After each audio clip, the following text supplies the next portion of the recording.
Hello everyone and welcome back to the Great Book of Grudges. My name is Nathan and we're back with another 25 turn guide, this time trekking out the Beastmen. I've seen a lot of people having issues with these guys because they're a horde and they're very weak until later game, so I figured we'd do this one next. So as usual with my guides, they are played in legendary mode, the battles are very hard, they're tried and tested at least 5 to 6 times, and as always, due to the random nature of this game, your results may vary. So without further ado, let's begin. I always start my Beastmen games with Malagor. He has a bonus to movement, he's got a bonus to horde growth, which is fantastic. So let's just use him and get going. So as per usual, we just go here, raid a little bit, and now get the beast path to get close here. We want to stay away from these orcs, they're going to try and come for us, and they're not the target at the moment. Right now we want to have some fun over here and work our way down to deal with some undead boys. But until then, let's just relax and work on something else. So let's get some research and go. We're on our second turn and unfortunately there's really not much we can do just at the moment. All I would suggest is carry on raiding and work our way down to the city down here.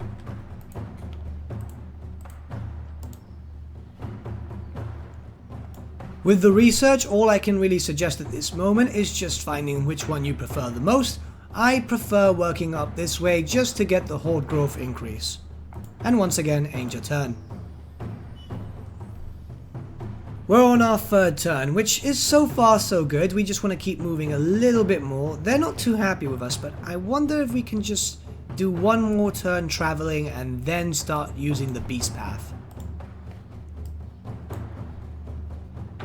Looks like we're going to be able to get a second turn of traveling, which is fine, and then use the beast path to go over the river. That works perfectly for us, as then we'll be able to attack it on the following turn. Remember with the Beastmen, it's not about building a strong army, it's about surviving. Then later you can build up an army. Moving on to our fourth turn, we realise that we are quite safe here, so let's just keep moving a little bit more and hope for the best. Once we attack the Death Gorge, everything will be a bit better for us and then we can start making our way down.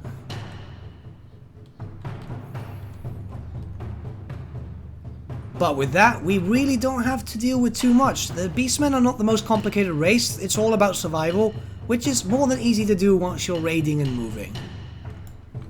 We get the choice now of a Bray Shaman or a Gorball, and I always like to go for a Gorball because they are just really fun to use. Let's get as close to the Death Gorge as possible and just relax for one more turn.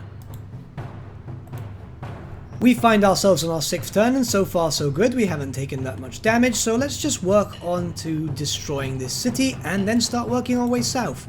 Remember, the most important thing with the Beastmen is survival, and that's what we're doing.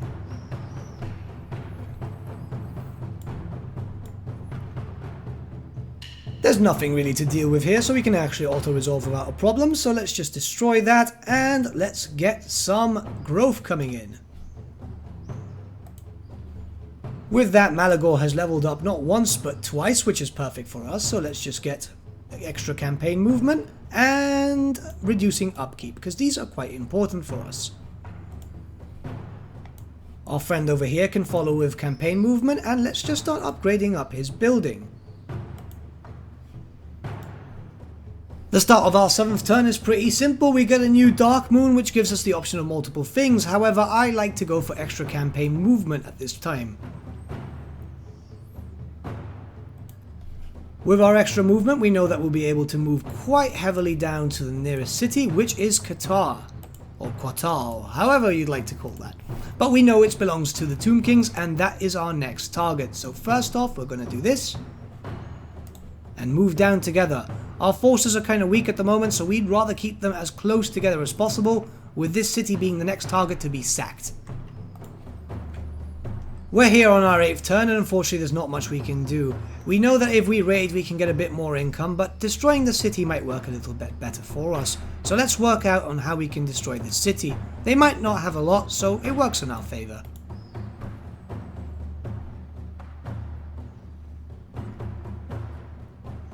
Fair, they have a decent garrison, yet we have a second army, so it's not too bad.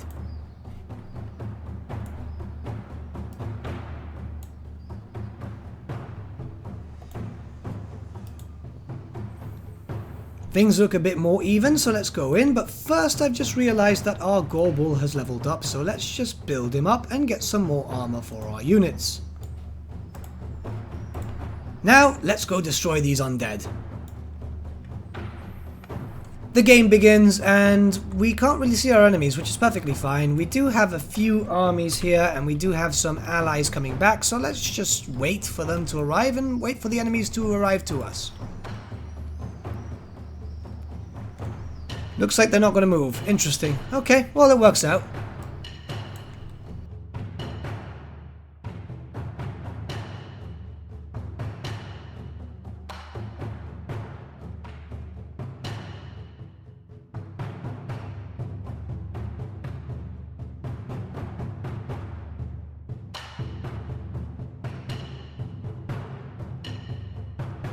Our armies are going to take a while to meet up, which is unfortunate, but they are very tired, so these things do happen.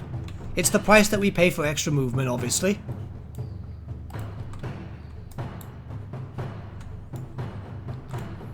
But whilst we're waiting for that, we can prepare our armies and actually get them into a nice formation.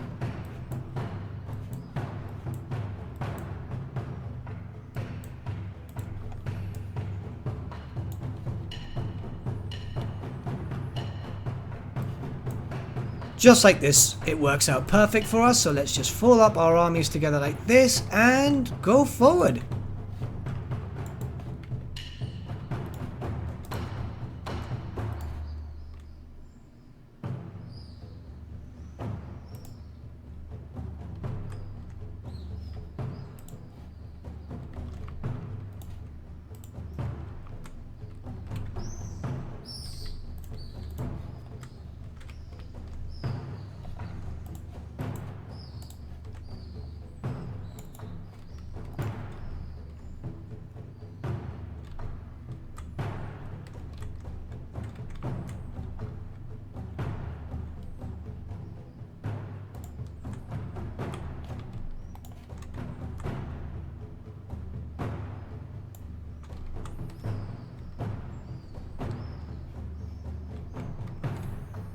We're not really going to have to deal with too much. These undead are quite weak, to be honest, so the more that die out, the better it works out for us. We do have to keep Malagor alive, obviously, because these Upshati can do a lot of damage.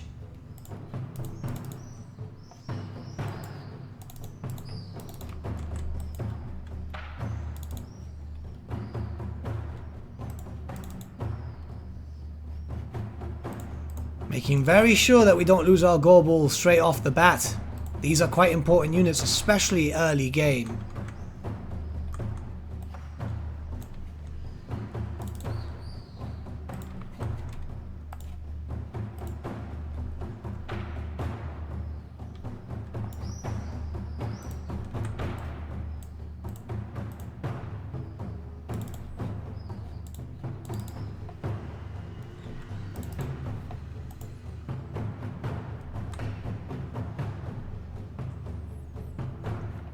The city's been destroyed, and now we're going to sack it for some money, because we are at a deficiency at the moment. With our friend here encamping to regain some troops, and hoping for the best with everything else. We don't have a lot of money, but hey, everything does help. Let's just work on this for some growth, and just relax for a little bit. Malagor did level up though, so we did get a little bit more upkeep reduction. We're here on our 9th turn, and we see that we're being followed by these orcs, so we're going to try and get away before they get too close.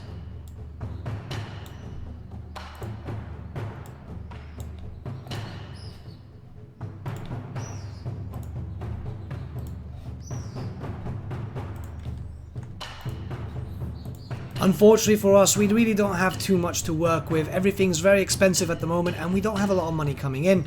Yet we're going to start working our way down here and try to raid another enemy. Queekhead take over here would like a non-aggression pact, but we're going to decline that because, well, he might be a target soon. We're here on our 10th turn, and luckily the greenskins have decided to go away, which works out perfectly fine for us in an effort to get some XP and move down.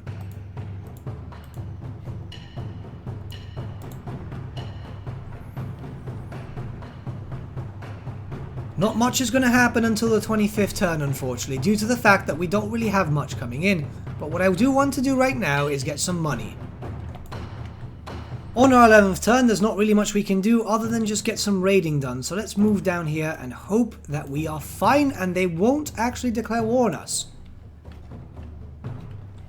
We can see there's a bunch of undead. They're not really the strongest, and their camp is usually quite badly protected. So the idea right now is to get some money, recruit some units, and then go directly in with our Gorbel, who's a siege attacker, and destroy this city. It would look like our units have actually leveled up a bit, so let's get Blessed by Evil on these guys, and let's get some armor on these guys.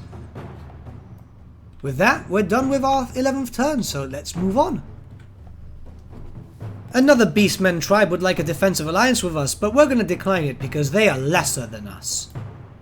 We find ourselves here at the bottom where Qatar is. We're pretty much isolated everywhere else. We do have a few things to work on our objectives, but there is time for that. Right now all we want to do is just casually build up and regenerate our forces, with the other ones just being split in and merged, just in case so we can get some extra money coming in.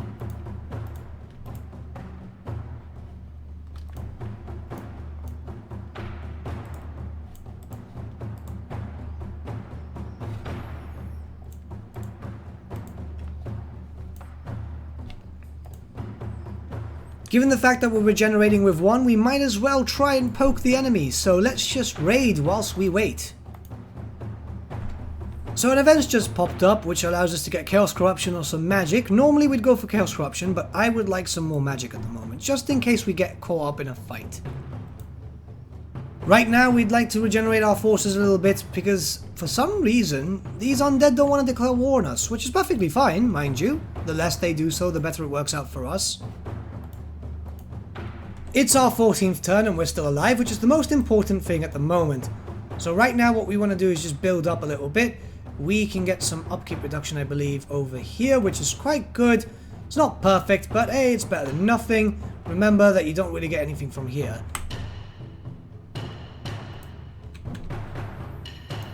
Once again, wait up just a tiny bit more, and soon we'll be able to launch an offensive. We're not really the best at the moment, but hey. We find ourselves in turn 15, only 10 more turns to go. Right now, we're still alive, but we're still quite weak, so we're going to increase our strength just in case these guys decide to attack us, and try to actually get a bit more income coming in. Our units are still weak, and we need to regenerate.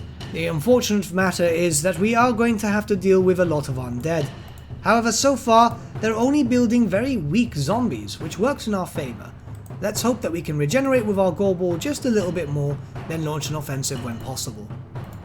We've got our new research, so let's just work on some raiding income.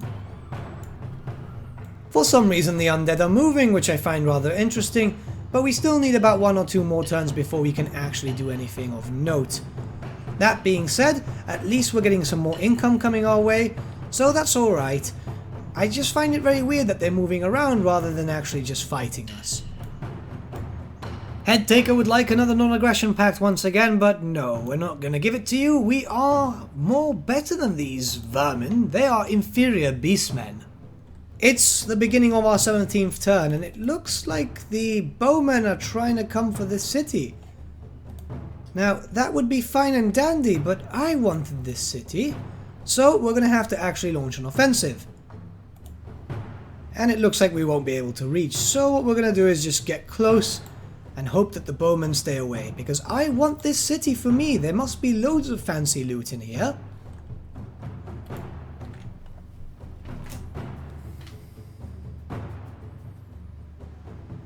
We're on our 18th turn and it looks like that's actually made the wood elves disappear, which is fairly interesting, but at least we get to invade. Right now all we have to do is just get Blessed by Evil once again, because we want the upkeep reduction, and launch an invasion.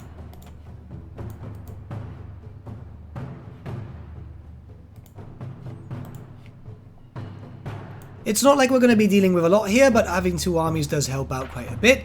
They're quite weak, and we're going to be able to deal with it with just the giant, but hey, let's just go in. We're here launching our offensive. Not much can really be done, considering that we don't have any siege weapons and we don't have a big army, but all we have to do is just really get into there. he has a female vampire called Wolfric, which, yeah, interesting. It's the random name generation. It's kind of bizarre sometimes, and hey, it works, it works. All we have to do is do our damage and hope for the best, really.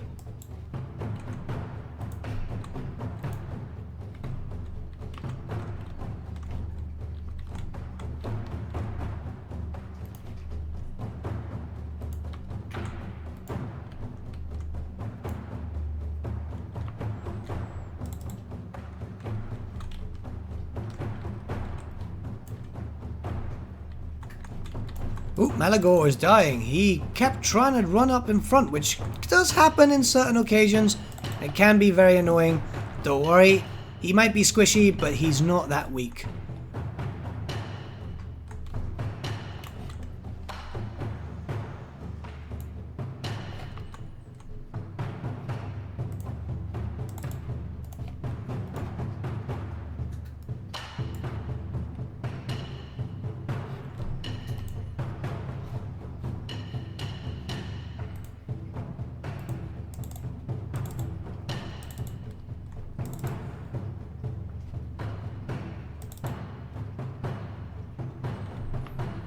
The undead have been defeated, and so goes their capital.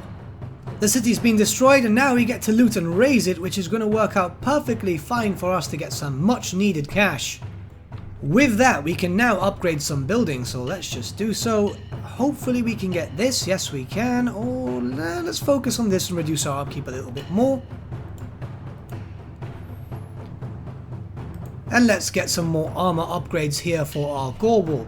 Our next target will be around here. We want to do damage to the undead before we move out. They're the weakest faction to deal with. The Tomb Kings have a very slow start, which works perfectly for the Beastmen. We're on our 19th turn and we're still surviving, miraculously. So let's move down and try to get out of the way of any potential enemies whilst preparing to attack someone else. This is what you want to do early on in the Beastmen campaigns, slowly working around, doing damage and building up. We're here on our 20th turn, only 5 more to go, and so far we're doing alright. It would seem that these undead are just travelling along, which, you know, that works for us. Let's start raiding and moving into this next city.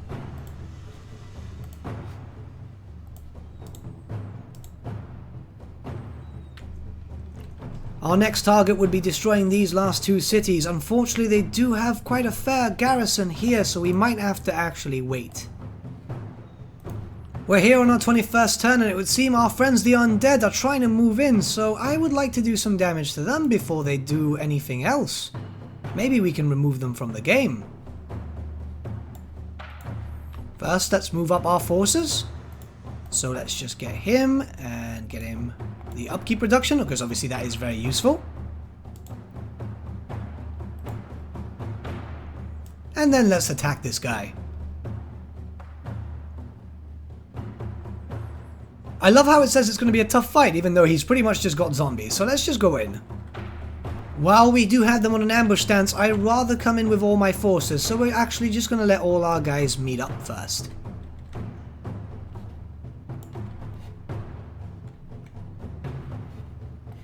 Sometimes it does take a while, which can be quite frustrating.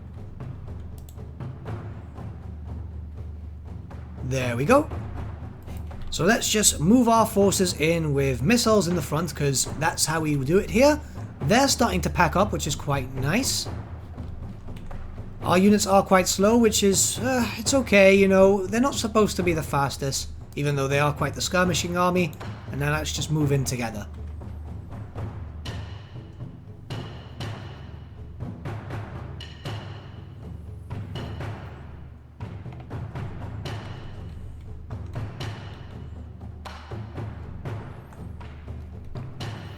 Slowly but surely our forces will get closer. There's a lot of zombies, a few skeletons, nothing that we can't really deal with.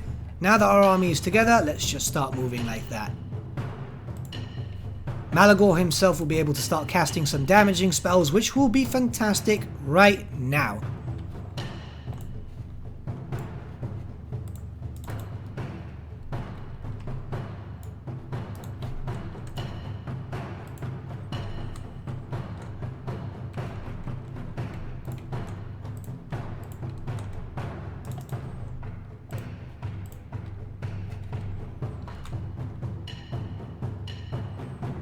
The dogs will keep these guys busy whilst we cast off another spell.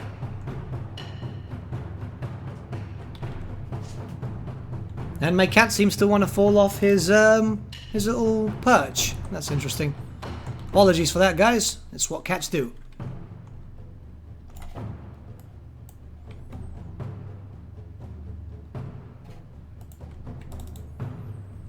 Let's move our Gorball out of the way. Last thing we want to do is lose him.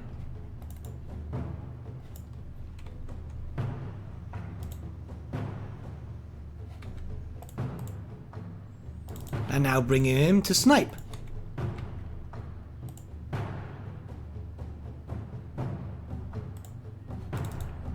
Move him back out again, and we're doing enough damage to be able to get rid of them, I think.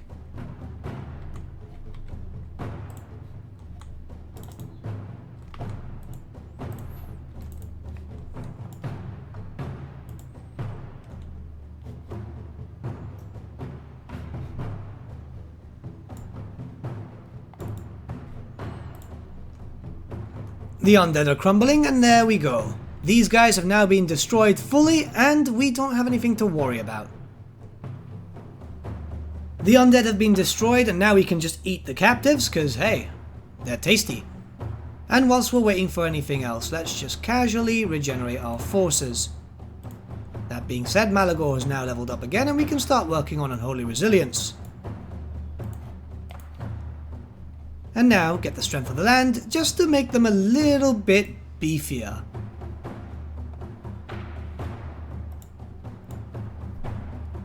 We're near the end of our guide, and we've still managed to survive, which is the most important thing for the Beastmen. What I want to do right now is pick a fight with these undead over here, which might be a bit of a hassle, so we're going to have to see what we're going to be able to do. They are quite weak, but they do have some things coming for them, like Upshati and so on, so that could be a bit of a problem. Until then, let's just casually build up our forces with horde recruitment capacity. We have now seen another Dark Moon, which has come on the 23rd turn. Unfortunately, there's not much we can do, so what we're going to try and do is regenerate a little bit and see what we can. Unfortunately, it doesn't look like we will be able to launch another offensive, which, you know, that is fair. We're regenerating our forces, which is perfectly fine, so what we're going to do is get away and hope that we can just build up as time progresses.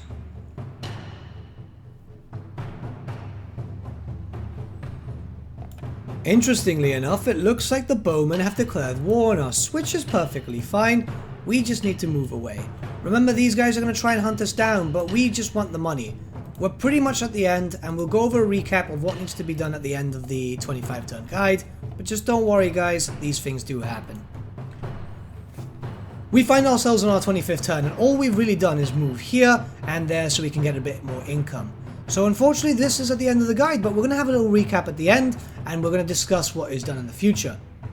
We find ourselves at the end of our 25th turn, and then the beginning of our 26th. And we haven't really done much, but we are alive, and that's the most important thing. Unfortunately, the Beastmen are one of the weakest in this game, not just in terms of lore, but lack of content, so maybe they'll get an update in the future. The most important thing to do is survive for a bit. Now, what would I do in the future? I'd carry on raiding for a while until I can build up a bit more. Then I would start declaring war on various factions and getting everything done down here. These are the weakest factions in the game, and you have to take advantage of that. You build up, you get stronger, and then you can move out towards your objectives. Remember, we've already been working on a little bit of it, just because, you know, we've been getting some money from raiding and raising some settlements. But with that, my friends, we've come to the end of our guide. I do apologize that I had to do the Beastmen, but I'm not really here for this week, as you guys know from my update video, so I just had to knock out one quite quickly. The next one will be another race faction, so don't worry about that. It'll actually be built on strategizing, on building, and so on and so forth. But thanks again for watching. I shall see you all again very, very soon.